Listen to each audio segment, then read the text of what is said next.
मौनी अमावस्या जो कि माघ माह के कृष्ण पक्ष की अमावस्या होती है। यह अमावस्या बेहद ही शुभ फलदायी मानी जाती है। इस बार की जो अमावस्या है वो महाकुंभ के दौरान पड़ रही है, जिससे कि इसकी महत्ता और भी ज़्यादा बढ़ गई है। अमावस्या तिथि जो होती है हमारे पितरों को समर्पित है। ऐसे में हम अपने पितरों का आशीर्वाद प्राप्त करने के लिए कई सरल से उपाय कर सकते हैं, पूजा पाठ कर सकते हैं, दान पुण्य कर सकते हैं।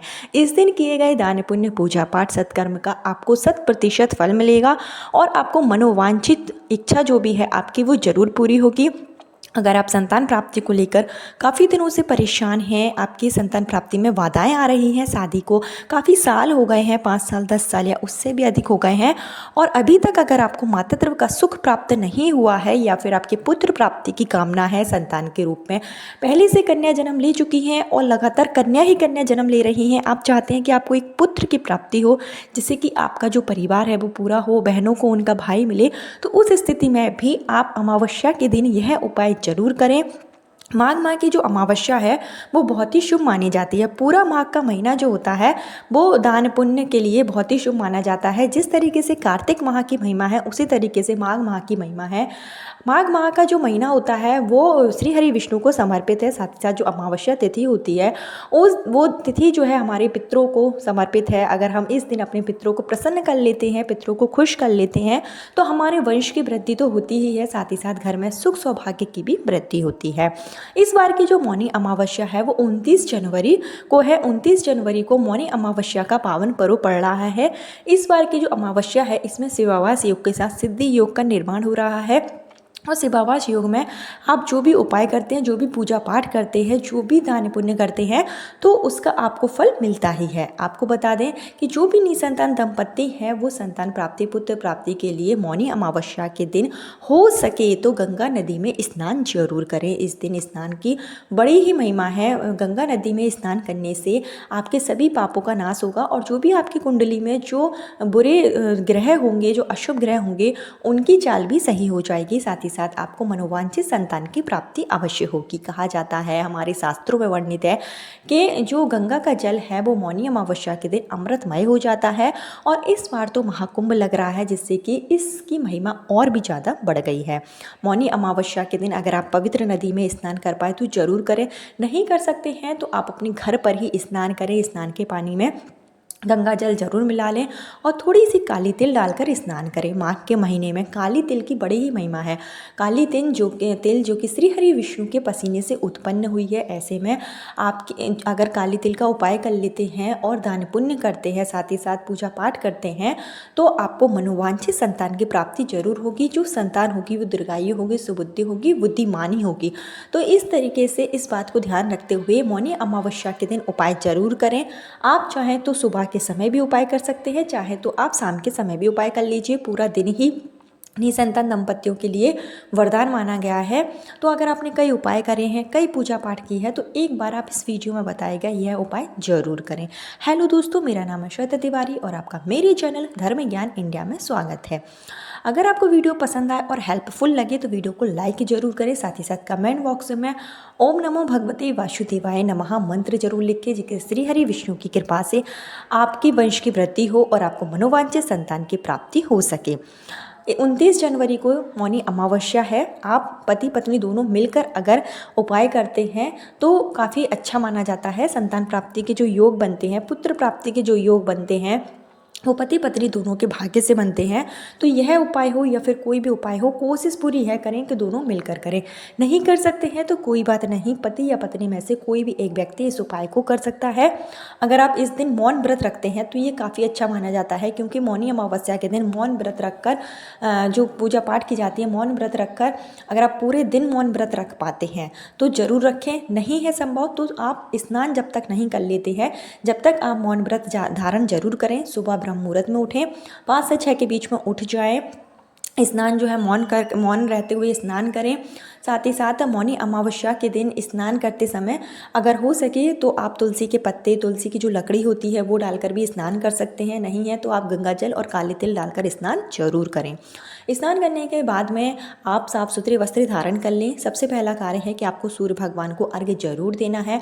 सूर्य भगवान जो कि ग्रहों के राजा माने जाते हैं और सूर्य भगवान को जब आप अर्घ्य देंगे तो एक लोटे में काली तिल डालकर आपको अर्घ्य देना है।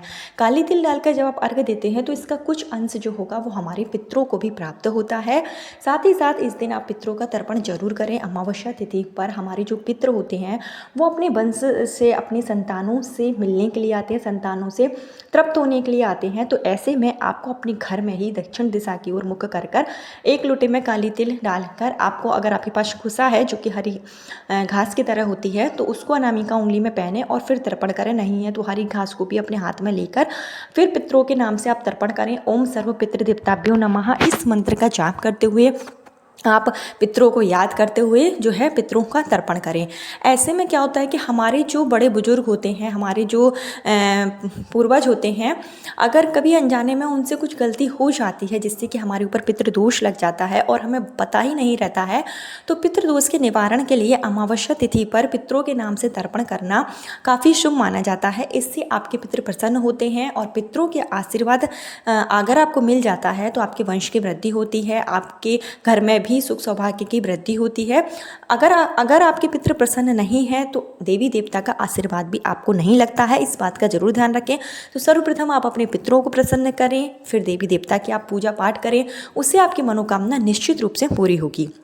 इतना कार्य करने के बाद में आपके घर में श्री हरि विष्णु की तस्वीर है, फोटो है, तो श्री हरि विष्णु का माँ लक्ष्मी के साथ में पूजन जरूर करें। इस दिन शिव भगवान का अगर आप कच्चे दूध से अभिषेक करते हैं और थोड़ी काली तिल आप शिव भगवान को अगर चढ़ा देते हैं तो उससे भी आपके जो ग्रह दोष होते हैं वो दूर हो जाते हैं। और शिव भगवान का मौनी अमावस्या के दिन कच्चे दूध से अभिषेक करने से मनोवांछित फल की आपको प्राप्ति होती है। शिवावास योग लग रहा है जो कि मौनी अमावस्या को शाम को 6:05 बजे तक लगेगा। तो ऐसे में आप प्रदोष काल में शिव भगवान की पूजा पाठ जरूर करें। मौनी अमावस्या के दिन शिवावास योग में जो शिव भगवान होते हैं माँ पार्वती के साथ कैलाश पर विराजित होते हैं। तो ऐसे में आपको शिव भगवान के साथ माता पार्वती की, मतलब शिव और पार्वती की संयुक्त रूप से अगर आप पूजा पाठ करते हैं शिवावास योग में, मौनी अमावस्या का पावन पर्व है, तो आपको मनोवांछित संतान की प्राप्ति जरूर होगी। माँ पार्वती की भी पूजा पाठ करें और शिव भगवान को कच्चे दूध से अभिषेक करें। शिव भगवान को प्रसाद के रूप में इस दिन आप खीर का भोग लगाएं। 1 कटोरी आपको खीर का जो भोग है वो शिव भगवान को जरूर लगाना है और उसी खीर में से आपको कुछ अंश जो है गाय माता को निकाल देना है।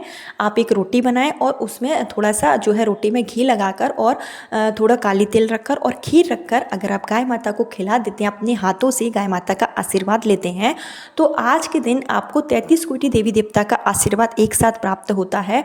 और जब गाय माता को आप यह अन्न खिलाते हैं तो इससे आपके जो पितृ होते हैं उन तक भी भोजन जो है वो पहुँच जाता है। इसके साथ ही कौवा पक्षी के रूप में आपको कौवा को इस दिन खीर जरूर खिलानी है। ऐसा करने से भी आपके पितरों तक भोजन प्राप्त होगा। और दूसरा जो है, हो सके तो एक ब्राह्मण को अपने घर पर आप भोजन जरूर कराएं। भोजन में आप बिना प्याज लहसुन के जो सात्विक भोजन होता है वो आपको बनाना है और ब्राह्मण को भोजन कराने के बाद में दक्षिणा जरूर दें, आशीर्वाद लें। ऐसा करने से भी आपके पितृ प्रसन्न होंगे और आपको मनोवांछित संतान की प्राप्ति जरूर होगी। अगर यह संभव ना हो तो आप इस दिन जो सीधा होता है, जैसे कि जो कच्चा अनाज होता है, जैसे कि चावल हो गया, जो है आटा हो गया और चीनी हो गई, सफ़ेद चीज़ें जितनी हैं उनका अगर आप दान कर देते हैं, अपने पूर्वजों के नाम से जो है अन्नदान करते हैं इस दिन, तो इससे भी आपको पूर्वजों का आशीर्वाद प्राप्त होता है और जो भी आपके ग्रह दोष होते हैं वो भी दूर हो जाते हैं। इसके साथ ही आप एक सरल सा उपाय कर लेते हैं अगर मौनी अमावस्या के दिन, तो आपके जो भी पितृदोष होंगे, जितना भी आपके ऊपर जो भी ग्रह बंधन होगा, कोख बंधन भी होगा जिसके कारण संतान प्राप्ति में बाधाएं आ रही हैं, तो वो भी दूर हो जाएगी। इसके लिए आपको एक नारियल का गोला लेना है। नारियल का गोला, जो सूखा नारियल होता है मेवा वाला, वो आपको लेना है और उसका आपको ऊपर से कुछ मुख जो है वो निकाल देना है। मतलब आप थोड़ा सा इसके ऊपर से होल कर दीजिए और इसके बाद में आपको आटे की पंजीरी बनाना है। पंजीरी जो आप आटा भूनते हैं उसको भून लीजिए। गाय के घी में अगर आप आटा भूनते हैं तो ये काफ़ी अच्छा माना जाता है। इसके बाद ये आप इसमें थोड़ी चीनी मिला लीजिए और थोड़ा काली तिल मिलाकर आप इसको, जो कसाट जो आपने बनाया है, पंजीरी जो आपने बनाई है, उसको आप उसी नारियल में अच्छे से भर दीजिए। और भरने के बाद में जो नारियल का ढक्कन जो आपने मतलब नारियल काटा है उसको आप उसके ऊपर लगा दीजिए। और इस नारियल के ऊपर आपको 7 बार मौली का धागा अपने घर में, घर की प्रत्येक जगह पर घूमते हुए इस पर मौली का धागा आपको बांध देना है। जब आप मौली का धागा बांधेंगे तो अपनी मनोकामना बोलेंगे, अपना नाम और गोत्र, जो भी महिला को संतान प्राप्ति में परेशानी आ रही है उसको अपना नाम और गोत्र जरूर बोलना है। और इस नारियल को आपको अपने घर के प्रत्येक सदस्य से स्पर्श करा दिए, जिससे कि जो भी पितृदोष होगा वो जरूर दूर हो जाएगा। पूरे जब नारियल आप अपने घर में घुमा लें, मौली का धागा इसमें बांध दें, तो इसको ले जाकर पीपल के वृक्ष के आसपास कहीं पर भी जो मिट्टी हो तो मिट्टी को थोड़ा सा हटाकर उस नारियल को आपको उसी मिट्टी में दबा देना है। और उसके ऊपर से अच्छे से मिट्टी आप जो है लगा दीजिए और थोड़ा सा जल आप उसमें ज़रूर डाल दें। ऐसा करने से, इस उपाय को करने से जितने भी जीव जंतु होंगे, जितनी भी चींटियाँ होंगी, जितने भी कीड़े मकोड़े होंगे, वो इस नारियल को अगर खाएंगे, इसके अंदर का जो पंजीरी है वो खाएंगे, उतना ही आपके दोषों का निवारण होगा, आपके ऊपर से पितृदोष खत्म होगा। और अगर आपका कोख बंधन किसी ने कर रखा है, इसके साथ ही इस दिन पीपल के पेड़ में कच्चा दूध में काली तिल डालकर जरूर चढ़ाएं। पीपल के पेड़ की भी पूजा जरूर करें। पीपल के पेड़ पर घी का एक दीपक पितरों के नाम से प्रज्वलित करें। ओम सर्व पितृदेवताभ्यो नमः इस मंत्र का 11 बार 21 बार जाप करते हुए पीपल के पेड़ की परिक्रमा करें। अमावस्या के दिन इस उपाय को करने से भी आपको मनोवांछित फल की प्राप्ति होगी, वंश की वृद्धि होगी, जो भी संतान में प्राप्ति में परेशानी आ रही है वो दूर होगी। इसके साथ ही मौनी अमावस्या का दिन है, दीपदान का विशेष महत्व है। तो जितना हो सके आप दीपदान जरूर करें। अपने घर के मुख्य द्वार पर, घर में दक्षिण दिशा की तरफ मुख कर कर एक दीपक पितरों के नाम से जरूर प्रज्वलित करें। साथ ही साथ विष्णु भगवान के मंदिर में, शिव भगवान के मंदिर में, और हो सके तो किसी जलाशय में जाके एक दीपक दान जरूर करें। अगर आपके घर के आसपास तालाब नहीं है, जलाशय नहीं है, तो आप एक थाली में पानी भर लें और उसके समक्ष एक दीपक जो है पितरों के नाम से प्रज्वलित करें। कहा जाता है कि इस दिन सभी देवी देवता जल में वास करते हैं, गंगा में वास करते हैं। तो अगर आप दीपदान करते हैं तो सभी देवी देवताओं का आशीर्वाद आपको प्राप्त होता है। तो इन सब जगहों पर दीपदान जरूर करें।